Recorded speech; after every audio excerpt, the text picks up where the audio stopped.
Sambangi Maluku Tenggara, Kepala BNNP ajak masyarakat ciptakan SDM unggul bebas narkoba.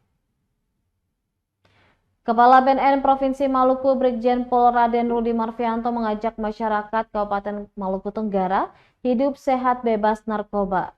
Ajakan tersebut dikemukakan usai pertemuan singkat bersama penjabat Bupati Malra Jasmono dan perangkat daerah di ruang kerja Bupati Malra pada Kamis 18 Januari 2024.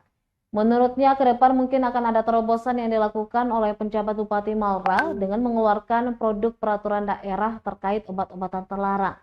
Jadi lanjutnya maksud kedatangan ke sini untuk berkomunikasi dan berkolaborasi memulai penjajakan kerjasama antara BNN Maluku dan pemerintah Kabupaten Malra. Sementara penjabat Bupati Malra Jasmono mengapresiasi kedatangan Kepala BNN Provinsi Maluku dan berharap sinergi dan kolaborasi akan berjalan dengan baik. Ia menambahkan kinerja positif harus semakin ditingkatkan guna mencegah laju peredaran narkoba di bumi larfur ngabal ini.